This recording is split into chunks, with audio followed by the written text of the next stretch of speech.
Assalamualaikum warahmatullahi wabarakatuh. Halo semuanya, perkenalkan nama saya Friska Febrinya Putri. Saya Dinda Ikhla Putri, kami dari kelompok 3. Di video kali ini kami akan membahas tentang Otoritas Jasa Keuangan atau OJK dan sistem perbankan di Indonesia. Nah, video ini dibuat untuk memenuhi tugas mata kuliah Ekonomi Moneter dan Kebanksentralan yang diampu oleh Ibu dosen Emilia Embunsari, Esos ME. Yuk simak terus video ini. Tonton videonya sampai habis ya.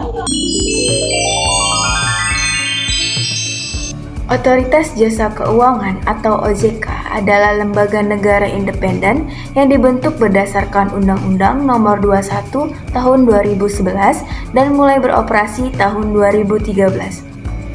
Artinya, OJK berdiri berdasarkan dasar hukum yang jelas dan memiliki kedudukan resmi sebagai lembaga negara yang mengawasi sektor keuangan di Indonesia.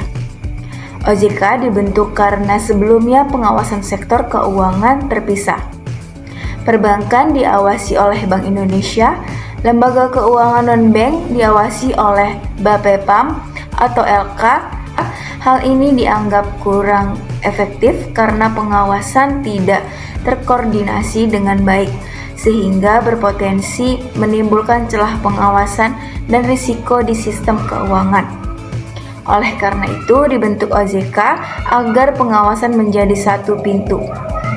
OJK bersifat independen atau bebas dari campur tangan pihak lain. Maksudnya, OJK tidak dipengaruhi pemerintah, bank, atau pihak tertentu dalam mengambil keputusan sehingga bisa bersikap objektif. Memiliki kewenangan pengaturan, pengawasan, pemeriksaan, dan penyidikan. Artinya, OJK tidak hanya membuat aturan, tetapi juga bisa mengecek langsung dan menindak pelanggaran. Tujuan utama OJK menciptakan sistem keuangan yang teratur, adil, transparan, dan akuntabel. Semua kegiatan keuangan harus jelas, tidak merugikan pihak lain, dan dapat dipertanggungjawabkan. Mewujudkan sistem keuangan yang stabil dan berkelanjutan. Sistem keuangan harus tetap kuat dalam jangka panjang dan tidak mudah terguncang krisis. Melindungi konsumen dan masyarakat dari risiko di sektor keuangan, misalnya melindungi nasabah dari penipuan, investasi, atau praktik keuangan ilegal. Dengan adanya OJK, seluruh pengawasan sektor jasa keuangan menjadi terpusat dalam satu lembaga sehingga lebih efektif dan terintegrasi. Hal ini membuat pengawasan lebih cepat, terarah, dan minimalkan kesalahan koordinasi antar lembaga. Fungsi utama OJK adalah mengatur dan mengawasi seluruh kegiatan jasa keuangan. OJK memastikan semua lembaga keuangan berjalan sesuai aturan dan tidak merugikan masyarakat. Meliputi sektor perbankan, pasar modal, lembaga keuangan non-bank seperti asuransi, dana pensiun, dan lain-lain. Jadi, OJK mengawasi hampir seluruh aktivitas keuangan dari bank sampai investasi. Tugas dan wewenang OJK: menetapkan kebijakan operasional pengawasan, menentukan cara dan aturan dalam mengawasi lembaga keuangan, melakukan pengawasan, pemeriksaan, dan penyelidikan. OJK bisa mengecek langsung dan menyelidiki jika ada pelanggaran, memberikan izin usaha dan mencabut izin. Lembaga keuangan harus mendapatkan izin dari OJK agar bisa beroperasi, memberikan sanksi administrasi, misalnya denda atau peringatan jika melanggar aturan. melindungi konsumen jasa keuangan. OJK juga menerima pengaduan masyarakat terkait masalah keuangan. Hubungan OJK dan BI. Keduanya saling berkoordinasi karena keduanya sama-sama menjaga sistem keuangan.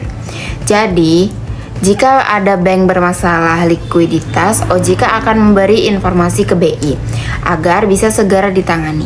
BI dapat bertindak sebagai lender of last resort atau pemberi pinjaman terakhir. Artinya, BI membantu bank yang mengalami kesulitan keuangan agar tidak bangkrut.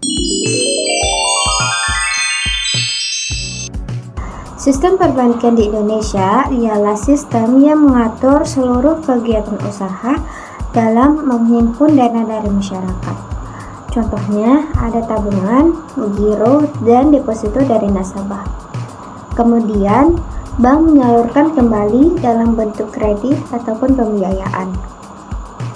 Nah, dana tersebut kemudian dipinjamkan kembali kepada masyarakat untuk usaha ataupun kebutuhan lainnya. Kemudian ada struktur perbankan di Indonesia. Nah, yang pertama kita akan membahas tentang bank sentral atau BI. Bank sentral tugasnya ialah mengatur kebijakan moneter, seperti mengatur jumlah uang yang beredar dan suku bunga. Selanjutnya, menjaga stabilitas nilai rupiah agar nilai uang yang beredar tetap stabil dan tidak terjadi inflasi yang tinggi. Yang kedua ada bank umum. Bank umum bertugas memberikan layanan lengkap seperti tabungan, giro, deposito, dan kredit. Bank umum biasanya digunakan masyarakat sehari-hari. Selanjutnya ada Bank Perkreditan Rakyat atau yang biasa disebut dengan BPR. Nah, BPR ini fokus pada layanan sederhana seperti tabungan dan kredit kecil. BPR tidak melayani lalu lintas seperti transfer dan ATM besar. Jenis bank berdasarkan prinsip. Yang pertama, tentu ada bank konvensional. Nah, bank konvensional menggunakan sistem bunga. Jadi, nasabah mendapatkan bunga dari simpanan dan dikenakan bunga saat meminjam. Yang kedua ada bank syariah. Bank syariah tentunya menggunakan prinsip bagi hasil atau mudharabah dan murabahah. Nah, bank syariah tidak menggunakan bunga, tetapi sistem kerjasama dan jual beli sesuai syariat Islam. Selanjutnya ada fungsi utama dalam perbankan. Yang pertama menghimpun dana, tabungan, giro ataupun deposito, kemudian menyalurkan dana dalam bentuk kredit ataupun pembiayaan, memperlancar transaksi ekonomi, misalnya melalui transfer, pembiayaan, dan layanan digital banking. Nah, itu tadi video pembelajaran dari kami mengenai Otoritas Jasa Keuangan atau OJK dan sistem perbankan di Indonesia. Ya, lebih dan kurangnya kami mohon maaf. Semoga bermanfaat buat teman-teman semua yang mendengarkan ya. Terima kasih. Wassalamualaikum warahmatullahi wabarakatuh. See you guys. Bye.